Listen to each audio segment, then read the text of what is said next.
Natalie Connolly, de 26 anos de idade, era uma mãe solo. Tinha uma filha de 8 anos de idade e morava em Kinver, Staffordshire, Inglaterra. Ela cresceu em uma casa cheia de amor. Ela era muito próxima da família dela, principalmente de sua irmã gêmea, Gemma Andrews. Ela foi agredida e deixada sangrando até a morte pelo empresário multimilionário John Broadhurst, depois deles terem passado o dia bebendo e usando drogas. Ela foi encontrada usando somente uma saia preta em Kinver. A família dela a descrevia como uma pessoa feliz, amigável e com espírito livre. Ela gostava muito de se divertir e ir para as festas. Em junho de 2016, ela conheceu John Broadhurst, de 39 anos. Foi um encontro intenso e cheio de desejo, mas ele estava com outra pessoa na época. Ele já tinha uma criança e a noiva dele estava grávida.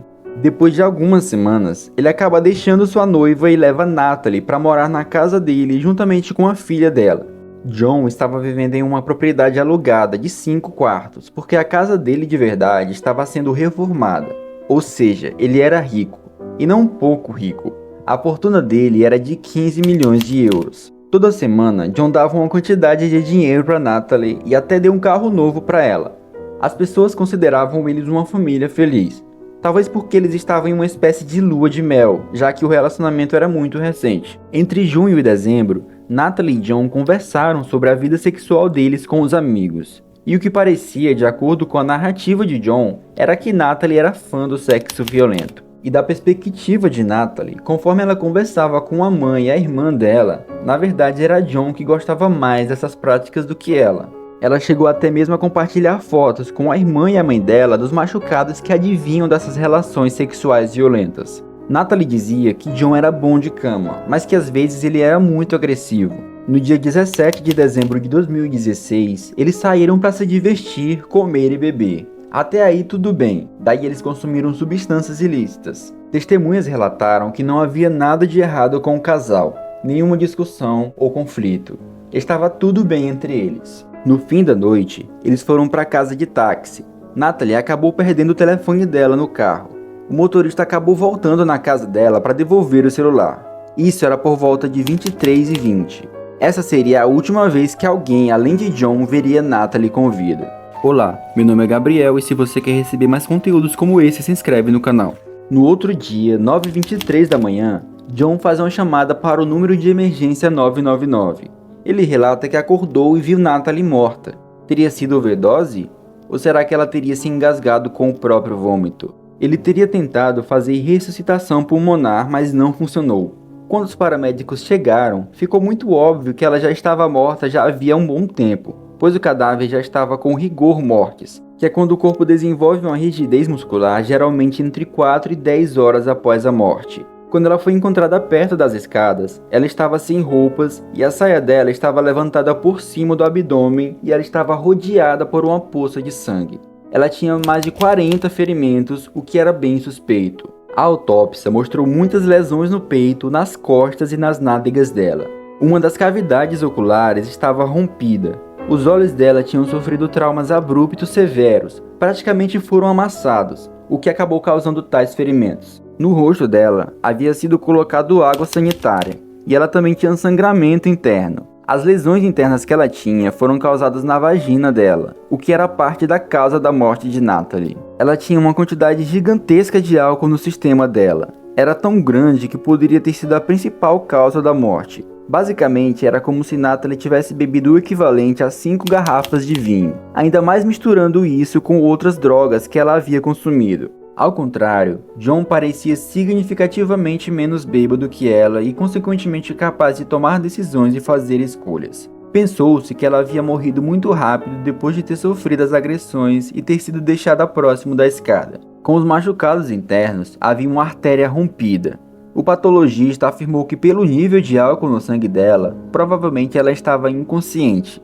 E se ela não estivesse inconsciente, era algo próximo disso, de forma que ela não poderia ficar de pé, sair ou caminhar, nem mesmo conversar de maneira coerente. Os paramédicos acharam aquela cena muito esquisita. Era como se o marido tivesse acordado e dito: "Pois é, eu acabei de acordar e minha esposa está morta." O comportamento que John estava tendo naquela ocasião não era esperado por alguém de quem o parceiro acabou de morrer. ainda mais com todas as características bizarras que aquela cena tinha. Ele foi preso sob suspeita de assassinato. Ele foi ouvido e deu a versão dele sobre o que havia acontecido. Disse que chegou em casa depois daquela noite de divertimento e que Natalie queria continuar bebendo. Ela bebeu uma garrafa inteira de amaretto, que é um licor originário da Itália. Eles continuaram usando drogas. Nesse momento, segundo ele, ela passa a instigar o sexo violento. A pergunta que fica é se realmente ela estava em condições de consentir com aquela relação. Ele disse que usou uma bota. Ele bateu nela repetidamente nos seios, nas costas e nas nádegas dela. Ele não queria usar o cinto porque achou que ia machucar demais. Ele disse que quando parou, ela pediu que ele continuasse. Segundo ele, em um momento ela pede que ele insira uma garrafa spray de limpador de carpete, o 1001 Carpet Cleaner, na vagina dela. Ele disse que o objeto ficou preso lá dentro e não conseguiu tirar, e que acabou precisando colocar as mãos dele lá dentro para tentar girar e remover. Nesse processo, ele acabou quebrando a garrafa com o limpador de carpete. Disse que tentou remover os pedaços com lubrificante. Tinha muito sangue. Assim se explica o que causou o sangramento arterial. A garrafa causou lacerações na vagina dela, resultando em uma hemorragia. Mas por que ficar quieto? Não gritar ou chamar nenhum vizinho? De acordo com ele, ela deve ter batido a cabeça em algum momento. Depois de ter batido a cabeça, com a cavidade ocular machucada, o nariz sangrando e falando coisas sem sentido, se é que ela conseguia falar, ela supostamente estava bem. Depois ele disse ter ido deitar, deixando ela nua no chão, machucada e rodeada de uma piscina de sangue, e água sanitária borrifada no rosto dela. Ele disse que fez isso para ela não parecer suja. Mas a pergunta é, ele fez isso depois que ela estava morta? John foi inicialmente acusado de assassinato e lesão corporal grave, mas depois admitiu homicídio culposo por negligência, por ter deixado Connolly sem supervisão e sendo omisso em não chamar os serviços de emergência em circunstâncias em que o risco de morte como resultado da condição dela era óbvio. Ele alegou que apenas a machucou dentro dos limites dos desejos masoquistas dela.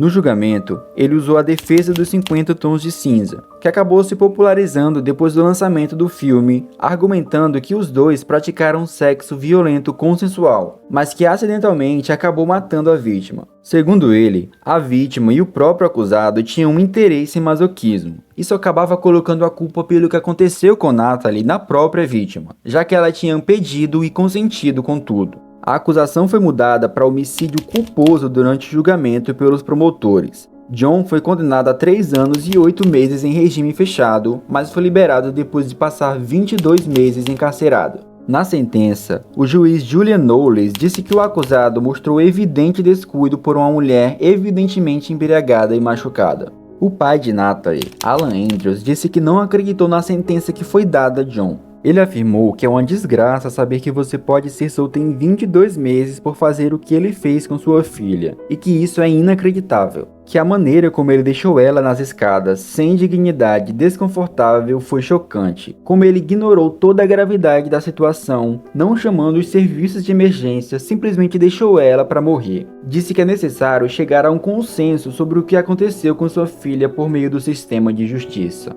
A irmã gêmea de Natalie, Gemma Andrews, disse que John arruinou a vida de todos. Foi apresentada uma evidência de que Natalie estaria se comunicando, trocando mensagens com outro homem. Uma dessas mensagens envolvia uma foto mostrando os seios, de forma que isso poderia ter levado John a ficar cheio de fúria, machucando Natalie como uma forma de vingança, quando ela não era capaz de se defender. Algumas evidências levadas ao tribunal sugeriam que ele era um homem controlador, mas a sentença que ele teve acabou sendo reduzida. Ele foi considerado pelo juiz como um homem de bom caráter antes do evento, já que não tinha cometido nenhum crime antes disso.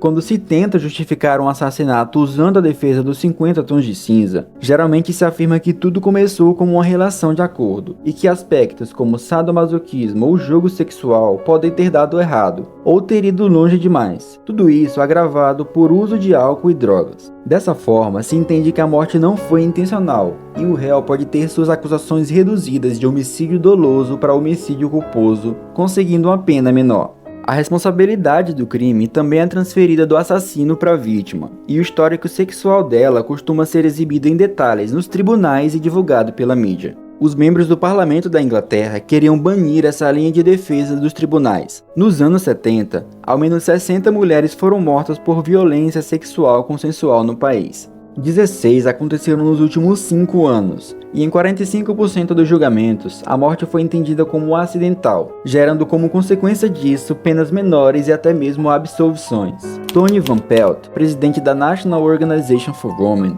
afirmou que mulheres são culpadas por seu comportamento. A vida sexual delas é questionada, se são sexualmente ativas, que tipo de sexo elas gostam, se estavam bebendo, até quando essas coisas não têm relação nenhuma com o caso. E a utilização da defesa dos 50 tons de cinzas servia simplesmente para culpabilizar as vítimas. Mesmo tendo violentado uma mulher praticamente inconsciente por conta de substâncias, John recebeu uma pena extremamente leve. Talvez porque tinha dinheiro para pagar melhores advogados, já que muitas pessoas recebem penas maiores por muito menos. Além de que só olharam para a versão dele do crime, uma vez que Natalie já estava morta. Mas o corpo dela e as evidências contam uma história muito diferente do que a que ele contou. Em abril de 2021, em reação ao que aconteceu com Natalie, depois de várias campanhas usando o caso dela para mostrar por que a justificativa do sexo violento deveria ser banida, o ato de abuso doméstico passou a entrar em vigor. Esse argumento de que se a vítima morreu em um ato sexual violento mas consentido, isso acabaria amenizando a pena para o acusado, foi banido da legislação. Com essa mudança na lei, as pessoas podem ter mais responsabilidade por suas ações, de forma que os assassinos tenham uma sentença que realmente merecem. Se John Bradhurst fosse acusado hoje, ele pegaria 25 anos de prisão em vez de apenas 22 meses. Se você gosta de conteúdo sobre investigação criminal, se inscreve no canal.